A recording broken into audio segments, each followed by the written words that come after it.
नमस्कार, मैं अनिल शर्मा। आप लोगों का बहुत बहुत स्वागत है कुमकुम बिनवाल प्लेटफॉर्म पे। आज जिस विषय पे हम बात करेंगे वो विषय वैसे आप देखें तो छोटा सा लगता है। जहां का चुनाव है वो है दिल्ली। लगता बड़ा छोटा सा है, 70 सीटें हैं और पिछली बार से 2 बार आपने देखा होगा आपकी परफॉर्मेंस बहुत अच्छी रही। दोनों बार बहुत बहुत अच्छी रही और लास्ट इलेक्शन में आपने देखा होगा 70 सीटों में से 62 सीटें जो थी वो आप ले गई, सिर्फ 8 सीटें बीजेपी को मिली। आपका परफॉर्मेंस वहां पे हर समय अच्छा रहा है। क्या आप अपना परफॉर्मेंस रिपीट कर पाएगी? क्या आप वैसा ही परफॉर्म कर पाएगी?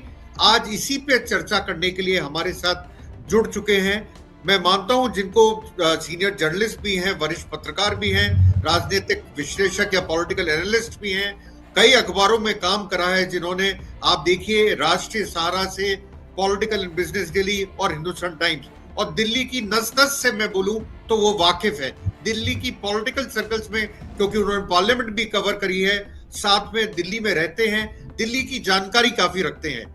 तो आइए उनसे हम जानते हैं दिल्ली में आखिर हो क्या रहा है और क्या उनकी नजर से आगे होने वाला है। बीके, मैं सबसे पहले जो चीज जानना चाहूंगा, देखिए हल्ला गुल्ला तो आप जानते हो बीके वहां पे खूब हो रहा है दिल्ली के अंदर। आप देखो सोशल मीडिया पे भी बड़ा नाम है, दिल्ली चुनावों को लेके आपस में काफी टकराव भी दिखता है बीजेपी और आप में। कांग्रेस आधी अधूरी सी नजर आती है अभी तक आप चुनावों में देखें तो। ओवरऑल आपके हिसाब से दिल्ली में अभी आपको क्या लग रहा है? अपन रिजल्ट की बात नहीं करेंगे, अपन ये बात करेंगे आपको लगता क्या है, अभी क्या लग रहा है ओवरऑल? अनिल जी, पिछले 30-35 सालों से मैं दिल्ली के उस असेंबली इलेक्शन वगैरह को काफ़ी क्लोजली वॉच कर रहा हूँ, राइट फ्रॉम सात Singh Verma days to till date. मैंने ये देखा है कि दिल्ली के पॉलिटिक्स में सबसे इम्पोर्टेंट ये है कि आपके जो यहाँ के लोग इम्प्रेस होते हैं वो विजिबल साइन ऑफ डेवलपमेंट से होते हैं। ये हमने विटनेस किया during the 15 years of Sheila Dikshit. CNG buses से आई, मेट्रो दिखा, फ्लाईओवर्स बने, हॉस्पिटल्स बने, कुछ हॉस्पिटल जो बाद में बने उनके मतलब जाने के बाद। लेकिन यहाँ के लोगों को ये है कि वो दिखना चाहिए, डेवलपमेंट विजिबल होना चाहिए। अब सिमिलरली यही काम जब आम आदमी पार्टी आई सत्ता में 2015 में वो करें, तो उन्होंने भी वही काम किया। उन्होंने आइडेंटिफाई किया उनका कैचमेंट एरिया क्या है, वोट बैंक्स कहाँ हैं। अच्छा, एक चीज़ और मैं बता दूं, यहाँ पे कोई जातिगत बहुत ज़्यादा इम्पोर्टेंट नहीं है, दिल्ली भी नेशनल कैपिटल और हर जगह के लोग हैं। मैं पीके बीच में रोकना चाहूंगा, मेरा इससे एक रिलेटेड क्वेश्चन है। आपको याद होगा शाहीन बाग इंसिडेंट हुआ, राइट, पोलराइजेशन की कोशिश की गई उस टाइम भी, आपने जात पात की बात करी, तो बटेंगे तो कटेंगे और ये जो चीजें हैं, क्या ये दिल्ली में लागू इसका असर पड़ता हुआ दिखेगा आपको चुनावों में या नहीं दिखेगा इन चीजों का? नहीं, इसमें मेरा मानना है कि ये बहुत ज़्यादा एक फोर्स और फैक्टर बहुत ज़्यादा नहीं होगा। कुछ कुछ कॉन्स्टिट्यूएंसीज में इसका असर हो सकता है पोलराइजेशन का, बट नॉट मतलब ओवरऑल कि सभी जगह एक सा हो, ऐसा नहीं होगा। तो बैक टू पॉइंट जो मैं कह रहा था अभी अनिल जी, कि डेवलपमेंट के बारे में मैं जो बात कर रहा था, मैं इस पर फिर ये जो पोलराइजेशन है उस पर फिर मैं बाद में आऊँगा। तो उसमें यह है कि अब आप देखिए जितने यहाँ के कॉलोनीज़ हैं, जो जिसको हम कच्ची कॉलोनीज़ कहते हैं, अनऑथराइज्ड कॉलोनीज़ कहते हैं, वहाँ पे पिछले 10 सालों में काफ़ी काम हुआ है बाय द दिल्ली गवर्नमेंट।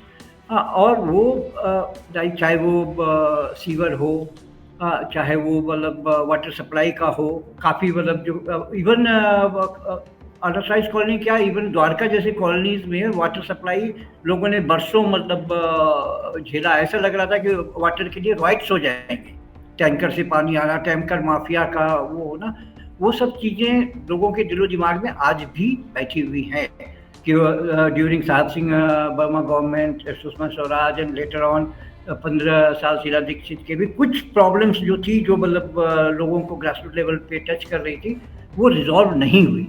और आम आदमी पार्टी ने उसको जो है रिजॉल्व किया, मतलब टू लार्ज एक्सटेंट।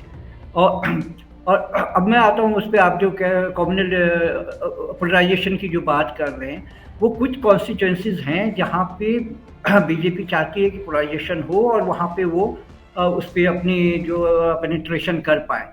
लेकिन वो अब अभी तक तो मतलब वो जैसा कि हमने पिछले बार भी देखा, शाहीन बाग के मामले में ऐसा कुछ असर हुआ नहीं, बल्कि मतलब बूम रैंक, मतलब और ज़्यादा सीटें मतलब जो है उन्होंने मतलब वो करी। तो ये एक बात बार बार उठ रही है कि अरविंद केजरीवाल क्या अपनी सीट हार रहे हैं, ये बात बार बार लोग करते हैं। क्या आपको दिल्ली में बैठे हुए ऐसा प्रतीत हो रहा है कि अरविंद केजरीवाल अपनी सीट हार सकते हैं पर आप अपनी सरकार बना सकती है? क्या आपको ऐसा लगता है जैसा ममता बनर्जी का वेस्ट बंगाल में हुआ? क्या आपको लगता नहीं, है दिल्ली में भी? जैसे कहीं हम लोग आपस में बैठते हैं, बातचीत होती है, और नीड जैसी कॉन्स्टिट्यूएंसी है जो कि जहाँ की ज़्यादातर लोग मतलब गवर्नमेंट सेक्टर में हैं, तो वहाँ पे अभी तक ये मतलब दिख नहीं रही है कि केजरीवाल वहाँ से चुनाव हार भी सकते हैं। आप मैं ये बीके बीच में योगी आदित्यनाथ को भी बुलाया गया, योगी आदित्यनाथ भी कई रैली करने आए दिल्ली के अंदर। और जानते हैं आप योगी आदित्यनाथ का जो रैली का स्टाइल है या एड्रेस करने का स्टाइल है, कैनवेसिंग स्टाइल है, वो ज्यादा आप देखेंगे तो वो ज्यादा जो है वो पोलराइजेशन की तरफ होता है। वो ज्यादा जो बातें करते हैं लॉ एंड ऑर्डर की बातें करते हैं। पर मुझे लगता है कहीं पे वो एक गलती भी कर गए कि उन्होंने लॉ एंड ऑर्डर की दिल्ली में बात करी। शायद वो भूल गए कि लॉ एंड ऑर्डर उनका सब्जेक्ट नहीं है स्टेट का, ये ये सेंटर का बहुत सब्जेक्ट है। वेरी तो इंटरेस्टिंग, आपने इसमें बहुत अनिल जी, आपने बहुत अच्छा एक पॉइंट वो अभी शायद आपने आपने भी पढ़ा होगा, जो मीडिया में रिपोर्ट्स आ रही है कि इसी को केजरीवाल केजरीवाल ने एक बड़ा इंटरेस्टिंगली मतलब लोगों के सामने पेश किया कि वो कहा कि योगी जी ने लॉ एंड ऑर्डर में काफ़ी मतलब कुछ वो कहते हैं, और दिल्ली आज के तारीख में गैंगस्टर्स के हाथों में आ गया है, तो क्यों ना योगी जी अमित शाह को कुछ ज्ञान दें इस मामले में, ताकि वो चूंकि वो होम मिनिस्ट्री है, दिल्ली पुलिस उनके हाथ में है, तो दिल्ली भी कुछ हद तक कुछ राहत की सांस ले फ्रॉम मतलब in point law and order point of view. हाँ, तो ये एक बहुत इंटरेस्टिंग मतलब एक ऐसा मुद्दा जो कि बीजेपी के हाथ में था, और जो योगी जी आके यहाँ वो कह रहे थे, उस पर एक दांव उल्टा ही पड़ गया जाके बीजेपी का। आपका मतलब ये है, बीके जो मैं अभी तक समझ पाया हूं, जात और पात ये दो इशू जो हैं जिसपे नॉर्मली बीजेपी जीतती आती है चुनाव, पोलराइजेशन करके या कैसे भी करके, उसका असर दिल्ली में कम देखने को मिलेगा। पर पूर्वांचल वाले जो लोग हैं, क्योंकि जब ये शहजाद पूनावाला ने आवाज उठाई थी, जब वो बोले थे गलत सलत पूर्वांचल वालों को लेके, तो पूर्वांचल का एक बड़ा 40% के आसपास वोट शेयर है, अगर मैं गलती पे नहीं हूं दिल्ली में। तो ये 40% जो लोग हैं, ये ट्रेडिशनली आप पिछले चुनावों में देखें तो इन्होंने वोट दिया था आपको। आपको क्या लगता है अब के उसमें कुछ अंतर आया है? क्या वो मोदी की तरफ देखने लगे, या उनको ऐसा लग रहा है बीजेपी ने कोई चेहरा आगे नहीं करा? क्योंकि आप भी उसी एरिया से करीब करीब आते हैं, रहने वाले तो ओरिजिनली वहीं के हैं, तो आपको क्या लगता है उनपे भी कोई असर पड़ा है क्या इसका? बहुत ज़्यादा असर पड़ता हुआ मुझे दिख नहीं रहा है अनिल जी इसमें। पूर्वांचली जो वोट बैंक है, जिसमें आप जो यू आर राइट कि 40% के करीब पूर्वांचली, जिसमें कि बिहार और ईस्टर्न उत्तर प्रदेश के को मिला के है, तो और पूर्वांचली वोटों पे सभी पार्टियों की नज़र है, चाहे वो कांग्रेस हो, चाहे बीजेपी हो, आम आदमी पार्टी हो। और ये वोट बैंक एक मतलब कोहेसिव वोट बैंक नहीं है उसमें। ये इसमें कुछ पोर्शन बीजेपी को भी है, आम आदमी पार्टी को भी है, even Congress, I would say कि कांग्रेस का भी एक मेजर चंक है जो कांग्रेस की भी फेवर में है। तो ये बटे हुए हैं। अब बटे हुए में आप यदि इसको परसेंटेज वाइज जाएं, तो मेरा मतलब एक रफ एस्टिमेट ये है कि आउट ऑफ 100 मतलब 60% अभी भी इन फेवर ऑफ आम आदमी पार्टी। वो इसलिए है अनिल जी, क्योंकि ये वही लोग हैं जो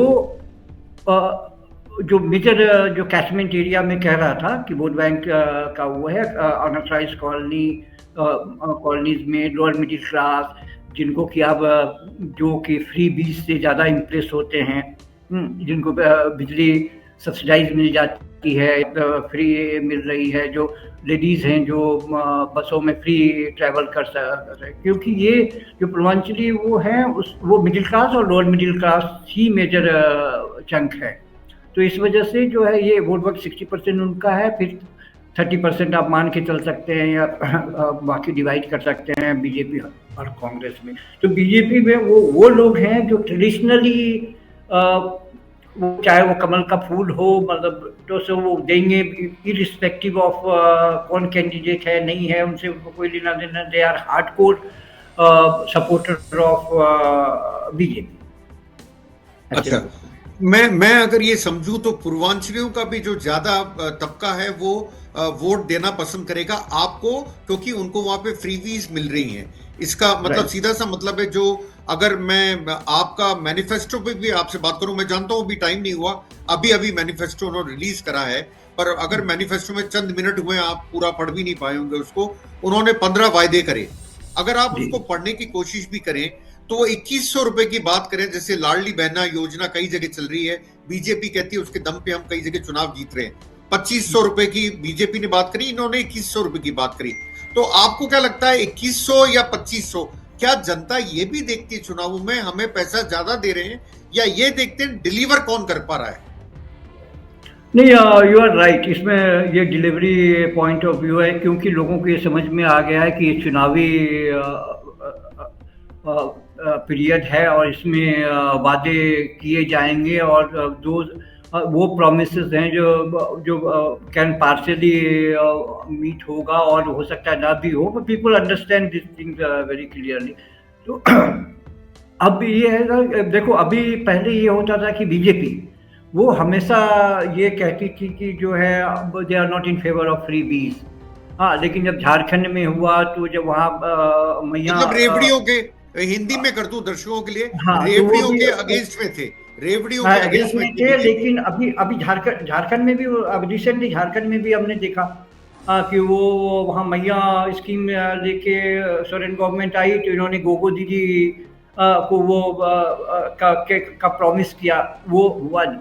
अब वही जो आप डिलीवरी पॉइंट पे वो कह रहे हो कि यदि आम आदमी पार्टी 15 वो कर रही है, उसमें यदि वो 7-8 पे भी मतलब खड़ी उतरती है, तो भी मतलब it's a win win situation for the supporters और वोटर्स ऑफ दिल्ली। और उन्होंने ये पहले से भी होता रहा है कि जो एक वोटर का एक पोर्शन है जो कि फ्रीबीज पे उनकी नज़र होती है, दैट इज़ ए फैक्ट। और ये यदि नहीं होती तो कोई भी पार्टी इतनी, मतलब चाहे कांग्रेस हो, बीजेपी हो, आम आदमी पार्टी हो, कोई इतने जोर शोर से अपने गारंटी, अपने फ्रीबीज को लेके इतने मतलब कैंपेन में नहीं उतरती।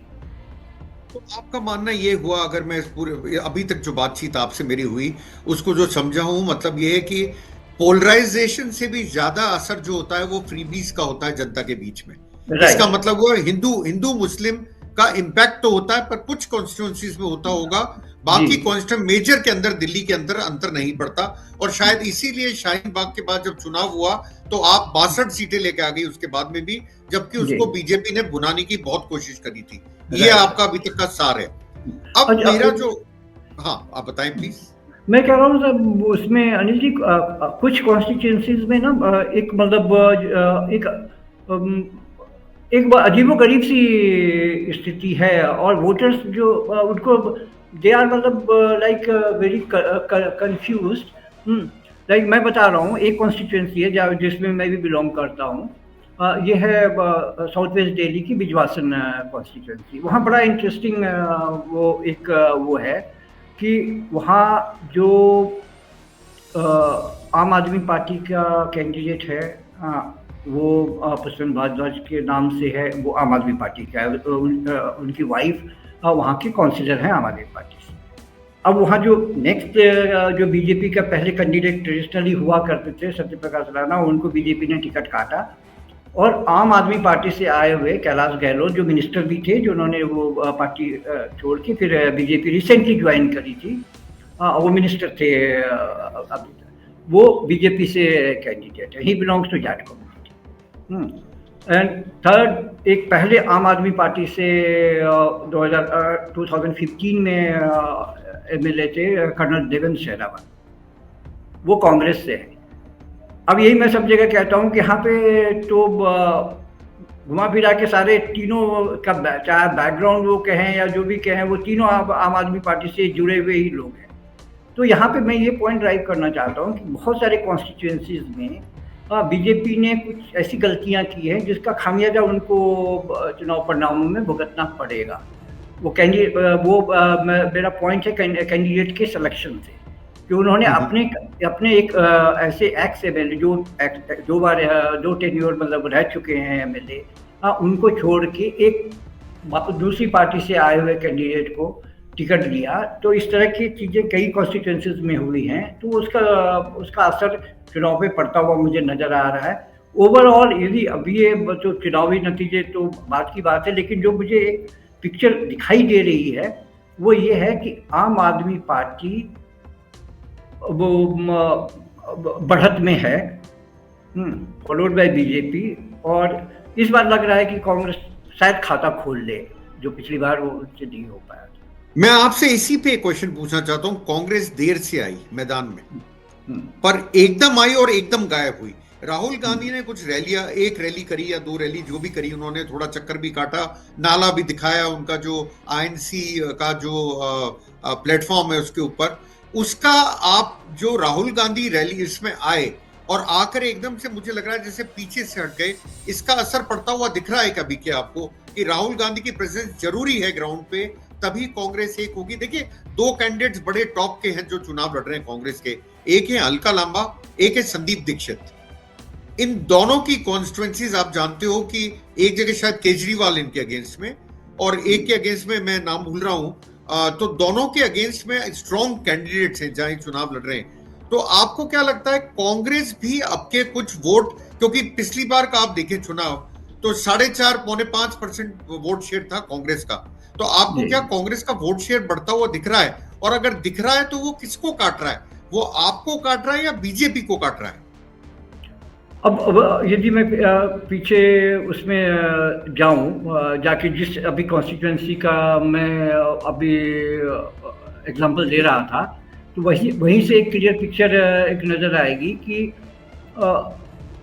जो कैलाश गहलोत हैं वो बीजेपी से हैं, वो जाट कम्युनिटी को वो करते हैं, और कांग्रेस के कैंडिडेट कर्नल देवेंद्र शेरावत वो भी जाट कम्युनिटी से आते हैं, और जाट डोमिनेटेड कॉन्स्टिट्यूएंसी है, वो कई विलेजेस हैं उसमें जो कि जाट डोमिनेटेड हैं, और उनका वोट काफ़ी मतलब रिजल्ट को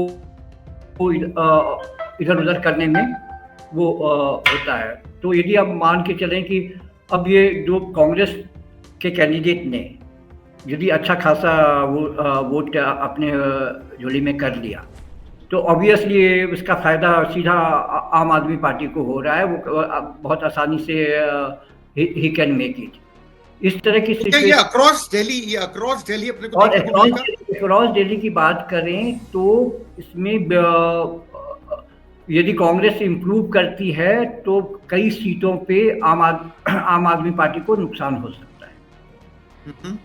और जो हम बीजेपी की बढ़त की बात कर रहे हैं, जो ये है कि बीजेपी अच्छा परफॉर्म करेगी, अच्छा परफॉर्म करने का सेंस ये है कि अभी उनके 8 हैं तो वो 12 हो जाएं, 14 हो जाएं, इवन 20 भी हो जाएं, हाँ, तो वो कांग्रेस की बदौलत ही पॉसिबल है। अच्छा, मतलब आपका मतलब है कि वोट जो काट रही है कांग्रेस, वो वोट काट रही है आपके ज्यादा बनिस्बत बीजेपी के बनिस्बत। कुछ कॉन्स्टिट्यूएंसी में वो बीजेपी के भी काट रही है, कुछ कॉन्स्टिट्यूएंसी में बीजेपी के काट रही है। एक क्वेश्चन मेरे दिमाग में आता है, लेटेस्ट है, आप जानते हैं बाबा साहब अम्बेडकर की मूर्ति को पंजाब में तोड़ा गया, उसको इशू बनाया, अमित शाह ने भी उठाया, सब उठा रहे हैं, क्योंकि बाबा साहब अम्बेडकर एकदम से इशू बन गए, क्योंकि थैंक्स टू राहुल गांधी जो एकदम से फोर फ्रंट पे जो लाए हैं वो राहुल गांधी लेके आए, संविधान को लेके आए और जय भीम लेके आए, जो उनका नारे हैं वो लेके आई कांग्रेस। पर ये जो इंसिडेंट हुआ कि पंजाब में, आप जानते हैं आपकी गवर्नमेंट है, पंजाब में इंसिडेंट हुआ, उसको यहाँ पे बनाने की कोशिश की जा रही है। क्या बीजेपी इस टैक्टिक्स में सफल होती हुई दिख रही है आपको? नहीं, वो इसमें बीजेपी के लोग अमित अमित शाह ने कुछ समय पहले पार्लियामेंट में जो स्टेटमेंट दिया था कि लोग अम्बेडकर अम्बेडकर जप रहे हैं, इतना करे तो वो उनको स्वर्ग, राम का नाम ले तो स्वर्ग मिल जाएगा।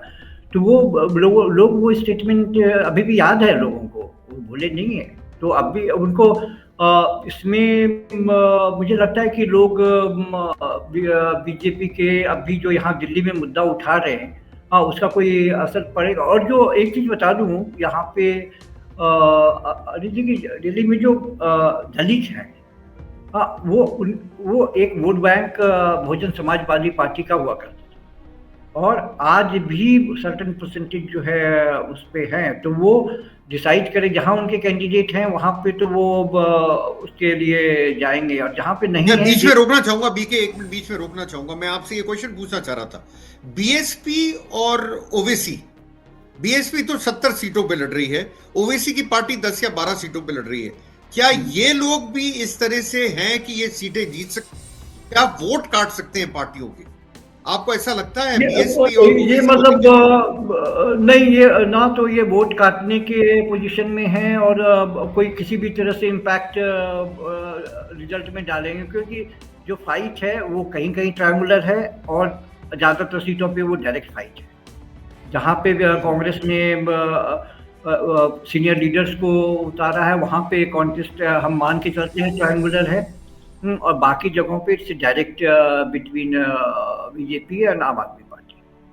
आपने अभी सी वोटर अगर डेली ट्रैकर भी देखा हो, सी वोटर डेली ट्रैकर भी ये बोल रहा है कि आम आदमी की पोजीशन, मैं आपको बात कर रहा हूं 6 जनवरी और 15 जनवरी की, उसमें भी वो दिखा रहे हैं कि बीजेपी की जो है वो, सॉरी बीजेपी आप जो है उसने इंप्रूव करी है पोजीशन दिल्ली में। अगर मैं सी वोटर ट्रैकर को सही मानता हूं एक बार के लिए, क्योंकि सही तो आप जानते हो आजकल कुछ चीज निकलती नहीं, इलेक्शन रिजल्ट कुछ आता है, बातें कुछ और होती हैं। तो आपको क्या लगता है ये जो इंप्रूवमेंट आया आप में लेटली, वो 6 जनवरी की बात कर रहे हैं और फिर 15 जनवरी की बात कर रहे हैं, 6 जनवरी और 15 जनवरी में करीब 2.5 से 3% उन्होंने आपके फेवर में इंप्रूवमेंट दिखाया है। तो क्या कारण हो सकता है आप मानते हैं? क्या ये कैनवेसिंग है? क्या उनका सोशल मीडिया हैंडलिंग जो बहुत एग्रेसिव है, मैं मानता हूं बीजेपी बहुत एग्रेसिव रहती थी, पर अब के आप बहुत एग्रेसिव रही। क्या अरविंद केजरीवाल का फील्ड में जाना, क्या आपका घर घर पहुंचना, क्या कारण है जिसकी वजह से आपको लगता है इसमें आप में इंप्रूवमेंट आया लेटली? इसमें दो तीन इम्पोर्टेंट फैक्टर्स हैं जो उनको दे आर कीपिंग हिम आम आदमी पार्टी अहेड। उससे पहला मानता हूँ कि इनका जैसा आपने कहा कि बहुत एग्रेसिव इनकी पब्लिसिटी वो है। इन्होंने कई महीने पहले स्ट्रैटेजिक लोकेशन पे फिर आएंगे केजरीवाल, फिर लाएंगे केजरीवाल एंड अदर नरेटिव्स इन्होंने मतलब वो शुरू कर दिया था, जिसका इम्पैक्ट लोगों पे है। आप मेट्रो स्टेशन से आगे सर उठा के देखेंगे तो आपको दिखना शुरू हो जाएगा इनके होर्डिंग्स लगे हुए। That is one. सेकेंडली, इन्होंने बहुत टाइमली स्ट्रैटेजिकली इन्होंने बहुत सही समय पे सारी सीटों को अपने कैंडिडेट दे दिए, सो दे गॉट टाइम कि वो घर घर जा सके। और थर्डली, इनके जो बीच में इनकी जो रैलियाँ हो रही हैं वहाँ पे दे आर कुछ मुद्दे ऐसे ये उठा रहे हैं जो लोगों को टच कर रही हैं। और बीजेपी ने मतलब और कांग्रेस दोनों ने ही मतलब जो अपने कैंडिडेट्स को करने में काफ़ी वक्त लगाया, मतलब जो पार्शियल उसमें फेज वाइज उन्होंने मतलब ऐलान किया सीटों पे कैंडिडेट्स का, तो उसका भी असर पड़ रहा है। थर्डली, कहीं कहीं मुझे लगता है कि जो इनके नरेटिव्स हैं मतलब बीजेपी के, वो ज़्यादातर निगेटिव्स में ज़्यादा वो जा रहे हैं। एक कुछ चीज़ों लोग जो यहाँ लोगों को पसंद नहीं करते हैं कि ठीक है, आप जो है आम आदमी पार्टी ने अपने सारे वायदे पूरे नहीं किए, लेकिन जो भी काम हुआ और हर बात पे कहते हो कि तू क्या है वाली जो नरेटिव्स हैं, वो लोगों को नहीं हजम हो रही है। ये मेरा पर्सनल ओपिनियन है। तो इस प्रोग्राम को हम यहीं खत्म करते हैं।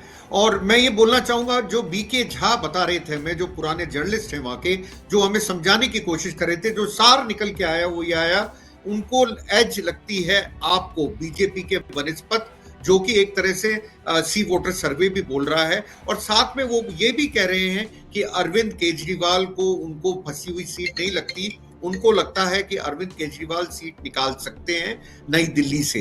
तो ये उनका सोच है। आगे देखिए होता है क्या, ये तो जब इलेक्शन होंगे, 5 तारीख को वोटिंग होगी और 8 तारीख को काउंटिंग होगी, उसके बाद ही पता लगेगा चुनावों का रिजल्ट क्या हुआ आया। पर मुझे लगता है आप लोगों को बातचीत पसंद आई होगी। ऐसी ही और बातचीत हम दिल्ली चुनाव पे करते रहेंगे, अलग अलग पत्रकारों से, राजनीतिक विश्लेषकों से। देखते रहिए कुमकुम बिनवाल प्लेटफॉर्म को, सब्सक्राइब कीजिए, लाइक कीजिए। आप लोगों का बहुत बहुत धन्यवाद, शुक्रिया।